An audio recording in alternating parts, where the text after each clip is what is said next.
Hey, what's going on everybody? Welcome back, it's B+. Now today we are kicking off a brand new segment, and the name of this segment is called the Recap Rewind. Now if you're familiar with how I do my album reviews, this is going to be no different. Normally I just take a look at an album that just came out, but this time I'm going to be taking a look at some of our CHH classics, and trust me, we definitely have a lot of CHH classics. But for this very first one, we're going to be taking a look at one of my favorite projects, probably my favorite project from 2013. So we're going back just about almost a decade, and the name of this project is called Gold Rush, Maybe One Day, and the artist's name is Dre Murray. Now, it's my opinion that Dre Murray is the greatest storyteller that our subgenre has ever seen, or at least he's up for that conversation, and you're definitely going to see why as we go through this recap countdown. Now, one thing, actually not a recap countdown, this is the recap rewind, but one thing that is important to note, that this is a concept album, meaning that while each song stands alone as its own song, if you look at all the songs together, it is definitely telling a larger story, and you'll probably be able to appreciate the project a whole lot more if you look at it as a collective, as opposed to just a collection of a bunch of singular songs. So with that being said, if this is your first time checking out one of my album reviews, really quickly, here's what I do. I take a look at my 5 favorite bars, my 4 favorite beats, my 3 favorite tracks, my 2 favorite features, and I'll round everything out with one final recap. And without any further ado, let's go ahead and get into the very first recap rewind. 5 bars. I'm feeling like my luck is run out. I pull up on my throne, they pull the guns out. Like I ain't from here. They tell me since I got what they wanted first, I can never ever come here. They say they run here, And I ain't welcome no more, this ain't home. Add some obscenities to the convo, and yup, that would be the sum here. my son lies. Your daddy died in Iraq while serving our country, and he's never coming back. Cause it would be kinda awkward if he stuck to the facts. Your daddy's absent cause your daddy's on crack. I'm glad, like how could I get it the fastest? Cause success is looking past this. The dope boys are my pastors, told me get off the block, be a ball player, a rapper. And I ain't wanna see the casket. So I started making baskets. But even if I hit J's to get paid, in society's eyes I'm just a young black bastard, a fatherless child. If I said that this life wasn't beast, I'm cowardly at least, delusional at best. Been running so long, I think I need rest. They said your yoke was easy, trust us, believe me. But I chased life so long, I think I need that. Trapped by the darkness, I plead for the light. Chained to what's wrong, but I wanna do right, I swear. My wife has a hard time believing I care. Just let me slay this dragon, baby girl, and I'm there. Yeah. Hey, what's up? Welcome back, it's B+. Let's talk about my 5 favorite bars off of this project. I know that some of them went kind of long, but you kind of have to do that with Dre Murray because he's such a good storyteller. Now, number 5, Benjamin's Curse. I really like that just because it just kind of explains the crabs in a bucket mentality that sometimes happens in the hood. And yeah, and also I do want to say that no, your speakers weren't distorting. He purposely did that just to kind of illustrate what was happening in the story of that song. So go check out Benjamin's Curse to understand that a little bit more. Next up on Fiend, I really like that just because it was just a gut-wrenching way to really talk about how a mother has to explain to her child why the father is not in his life. That was really cool. Moving on to number 3, Gold Rush. Now with Gold Rush, I just like the kind of like the double entendre when he had the line about shooting J's to get paid. Shooting J's, either smoking blunts, or it could mean shooting basketball, doing anything you could just to get out of the hood. So enjoyed that. Next up, Alchemy. Like that one a whole lot, simply just because this particular character is at the end of his life, so to speak. Getting ready to take his life, but even in that moment he's still quoting scripture, so I like that a whole lot. And lastly, number 1, let's talk about Letter in the Bottle. I really like it just because it's talking about addiction to alcohol, but really it's talking about any type of addiction, whether it be drugs, whether it be work, whether it be lust, porn, whatever it may be.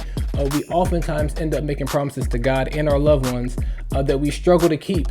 So I just like the approach with Letter in the Bottle. That concludes my 5 favorite bars. Now let's go ahead and hop over to my 4 favorite beats. 4 beats. You can look but don't touch. I can take you to get the same thing, baby. I found a gold rush.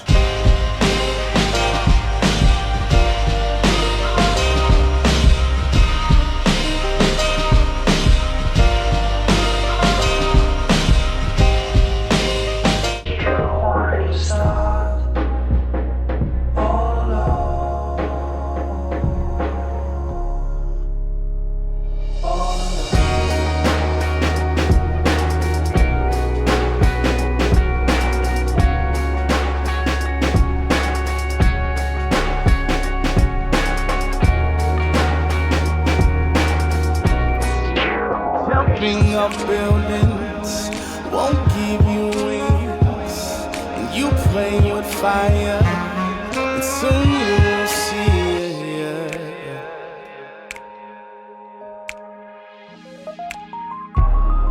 You seen this movie played out in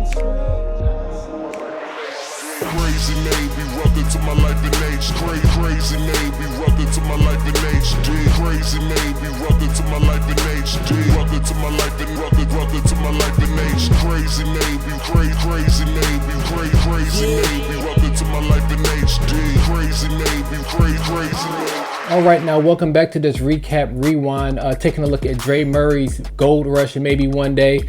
Now I kick things off with my 4 favorite beats with Sutter's Mill. Now that is, I have to do a little bit of Googling to figure this out, but Sutter's Mill is where gold was first discovered, if my memory and if my Googling serves me correct, in 1848. And likewise with this album, it really is kind of setting the stage for what our hearts are desiring, and are we going to have this large rush, this big rush for what this world has to offer. And I felt like that particular track just really set the stage. It felt kind of cinematic. So really enjoyed the way the album just began there. And moving on to All Alone, I really liked the drums and the guitar they had there towards the end, like on the instrumental and the outro of that song. Next up, Hollywood Heist. I like that one. That track in and of itself just really stood out on this project, just because it was different from the others. It really relied on like the melodies and the harmonies of there. And a quick shout out to Sean C. Johnson. Man, he really did killed that particular hook on that song. That's why it's one of my favorites. And last up, my favorite piece of production on this project, it has to go to Welcome to My Life. I thought it was really nice, and in particular just because it was a kind of a callback to We Live as Kings. Alex Faith had a song on that project called Coward, and that particular bar there, Welcome to My Life, was snatched from there, and boom, you have this song. So really enjoyed that. And with that being said, let's go ahead and hop over to my 3 favorite tracks. 3 favorites. Looking for that mojo, mind moving slow-mo, stuck at this intersection. Should I run that red light? Be my only question, but I'm second guessing, searching for the answers, but I'm the worst at taking tests. So this is me confessing, this is me undressing, totally exposed. Will I ever find you? Only God knows. Only God knows. Hey. Sitting at a red light for a while. I wanted it so bad, and they said it was real, but it's not. And now I feel my whole life was deceived. Stepped right over my purpose, my lust drove me to leave, and he was laying right there, both arms in the air, but I never learned to care. I just stared and watched him bleed, and now it haunts me every night. But the greed tells me the things I want are things that I really need. I see it, and one day I'ma get it. I gotta have it, not sure what it is, but they say that it's magic. Till it's gone, gotta get it till it's gone. Get it till it's gone, gotta get it till it's gone. I'm stacking this paper, my fortress so high. You thought you seen a pyramid, and the boys stay scheming, thief like Lehman. Greatest thing I ever did. You ain't never seen a body like me. Use a purist of gold for a body like me. Next day don't shine when I kick that rhyme. Think I lost my mind when I'm on TV, and who gon' stop me? I say what I want and do what I feel. Okay, now let's go ahead and talk about my 3 favorite tracks off of Dre Murray's Gold Rush, Maybe One Day.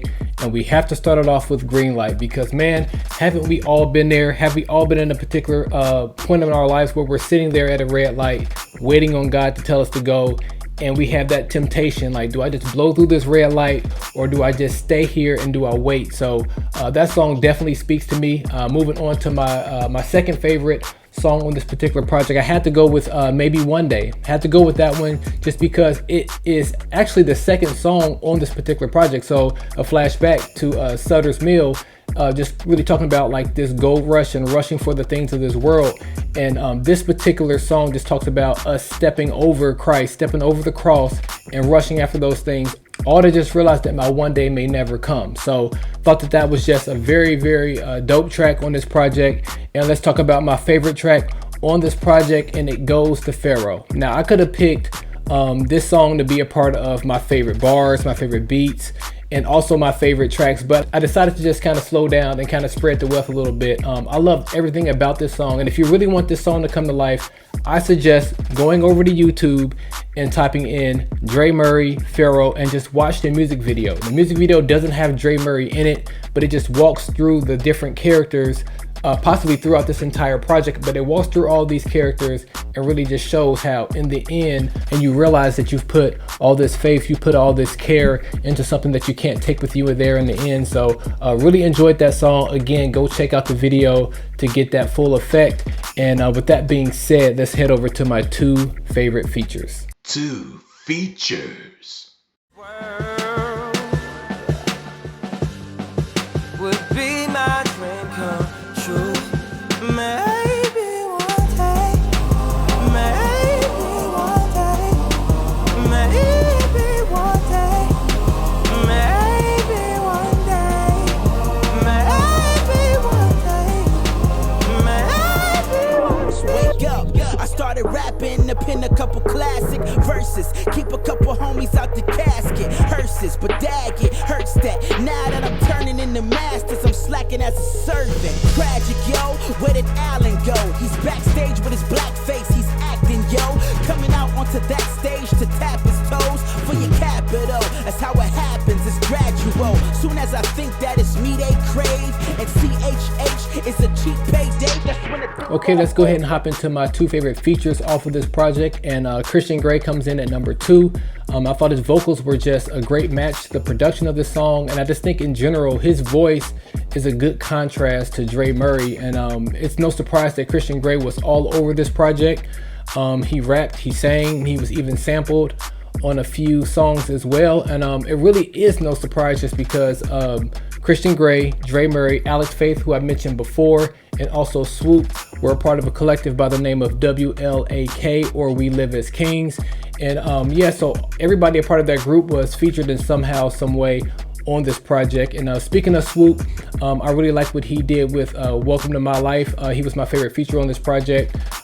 He just really showed that tension between the home life, the Christian life, and then also just like that pursuit of being a great rapper, and how that tension just really rubs each other.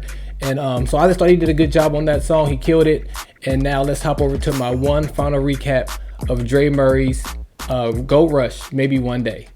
1 recap. Okay, y'all, so welcome back. It's B+, and thank you so much for checking out this very first recap rewind where we took a look at Dre Murray's classic album, in my eyes, Gold Rush, Maybe One Day. Thank you guys so much for checking this out. Really quickly, I do want to tell you guys a quick story of just why this project really means so much to me. Now, flashback to over 10 years ago, once upon a time I was in a minister's training class, and we studied something called presuppositional apologetics. That's very hard for me to say, but presuppositional apologetics. And basically what that is it just presupposes that the Christian faith is the truth, and now let's poke holes at the other worldviews. And it's kind of how I look at this album. I feel like that's what Dre Murray has kind of done. He says, okay, let's presuppose that the pursuit of drugs, sex, alcohol, pride, let's presuppose that all those things are correct, and let's take them to their furthest end. Let's take them as far as they'll go, and we'll see what happens. And it always ends in destruction. It kind of reminds me of Matthew 16:26, where it says, what does it profit a man to gain the whole world and lose his soul? So I feel like that's what Dre Murray has done with this project. It really pokes holes at the world's way of doing things. And I do want to note a few things. I really do feel like what Dre Murray did with this project is really comparable to some of the albums that we've seen on the secular side of things. I think of albums like Lupe Fiasco's Food and Liquor. I think about J. Cole's project KOD. And I know KOD had a number of different interpretations what KOD meant, whether it was Kids on Drugs, King Overdose, Kill Our Demons. But I really do feel like it's very comparable to those two projects, because Dre Murray really did a good job of not sugarcoating just what things may look like in the urban sense, what life may really look like, and there really is there's a tension there. There really is a struggle for those who are living in the inner cities here in America, and I feel like he didn't sugarcoat things. He went right after it and really told you that, hey, if you want to pursue these things, you can go ahead and do it, but the end will be destruction. So shout out to Dre Murray with this classic album. A couple other things to note. One of our legends, Propaganda, was on this project. He was right before the song Pharaoh. He had a spoken word piece speaking to just like that theme of a pharaoh, of mummies and things like that. I think it was called Ramses. And then also the track ended, or the whole album ended with a song called Grey Tape, which was a nod to him growing up in Houston. It had like a whole chopped and screwed type of theme to it. So overall, I really do believe that this is a CHH classic. I'm very excited about this recap rewind series, just because we have a lot of them, and I think it's about time that we start digging back into those. So make sure you go check out Dre Murray's Gold Rush maybe one day on all streaming outlets. You can make sure you also go to YouTube. He has some visuals, like I mentioned Pharaoh. He has a very nice visual for a letter in the bottle as well. The album art was very, very creative on this project, so make sure you go Google, check that out. For those who are watching this, you can see that in the lower thirds here. So I appreciate you guys being here, and until next time, peace in, confusion out, and be positive.